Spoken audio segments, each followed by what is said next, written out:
Nakakita ka na ba ng isang presidente na kahit ang Supreme Court ay nagsalita na, ay hindi pa rin po tinatablan ng hiya, hindi tinatablan ng sensitivity, at ibinalik pa rin po ang mga items na prohibited ni Supreme Court in its decision prohibiting the transfer of 89 billion from PhilHealth's reserves to unprogrammed funds in the 2025 budget, deeming it unconstitutional. This ruling emphasized that PhilHealth funds should exclusively support the country's universal health care program. Despite this, President Marcos approved 150.9 billion in unprogrammed appropriations for the 2026 budget. Ayan po, kaya po, maingay na naman ang mga opposition, and this is a potential controversy and legal challenge which again, the opposition will argue before the Supreme Court that these funds could be used for discretionary spending bypassing constitutional safeguards. So, if maalala po natin, Marcos Jr.'s administration is in the process of returning 60 billion to PhilHealth as ordered by the Supreme Court. And yet, they cannot return immediately the amount because nga of alleged spending this amount to pay off those congressmen over 250 who signed for the impeachment of BP Sara Duterte in 2025. So, the funds were initially transferred to the National Treasury in 2024, but the Supreme Court ruled this move is unconstitutional. So, until now, they need to skyrocket budget in order for allegedly the executive have savings to pay off the 60 billion. Yan po ang nangyayari. So, ano po ba ang remedies, legal remedies to prohibit Marcos Jr. from enforcing prohibited budget items, and what can the citizens and lawmakers may explore for several legal avenues? One is, ewan ko kung magfa-file na naman ang Duterte block to a petition with the Supreme Court challenging the constitutionality of the unprogrammed appropriations in the 2026 budget, citing violations of Article 7, Section 2 of the 1987 Constitution. If you happen to see the blog I uploaded, of which Senator Dante Marcoleta specifically said, kahit anong sabihin nila, mga moy na parang imbornal ang 2026 budget. Of course, any citizen may also file a temporary restraining order requesting the Supreme Court to issue a TRO against the implementation of unprogrammed funds spending adjudication.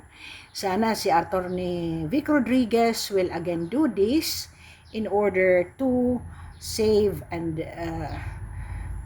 prohibit further spending of yung mga pinagpalitan lang ng mga title na patutupad kunyari ng gobyerno. Of course, the impeachment proceedings, which is unlikely to be done because sabi nga ni Congressman Leviste ay may tag 2 million na Christmas bonus ang mga congressman na pro Marcos noong December 2025.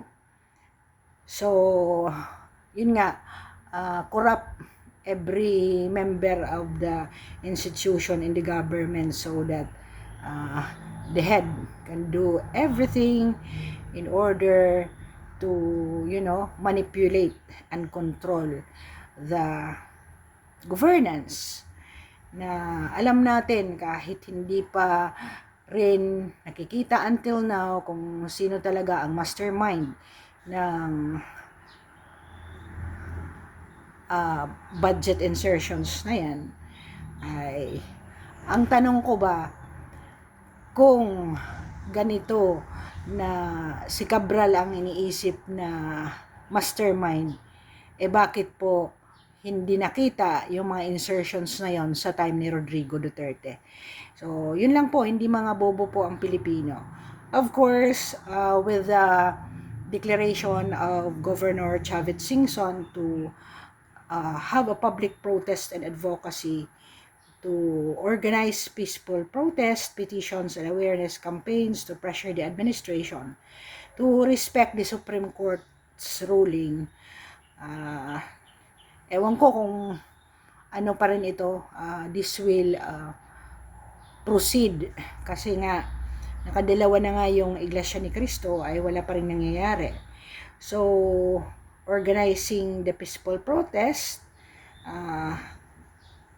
may not pressure the administration kasi kung baga sa kakapal po, grabe ko po kakapal ang mga liderato natin ngayon na kahit larak-larakan na alam na ng Pilipino ang mga panggigipit ay patuloy pa rin po.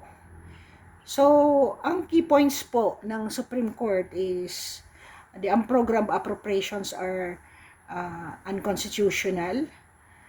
The Department of Budget maintains that the unprogrammed funds are subject to strict controls and fiscal discipline. Lawmaker like Erice have filed a petition to the Supreme Court arguing that the unprogrammed appropriations violate the Constitution. So, yung mga dating mahal si Marcos ay ngayon, kunyari, protestahan against Marcos now that those are unconstitutional and programmed items. Thank you for listening. Magsuri po tayo sa mga kaganapan ng ating bansa. Nag-iisa lang po ang bansang Pilipinas kung saan po tayo ay dapat libreng nag-aak. Kawawa naman po ang taong or pamilya na walang steady income, na ang isda po ngayon ay nasa 480 per kilo, maliliit na po yun. So, hindi na po tayo makabili ng kahit po galunggong ay nasa 320, 350 per kilo po. Salamat po sa pakikinig, and let us keep on praying and hoping that something good will happen to the Philippines.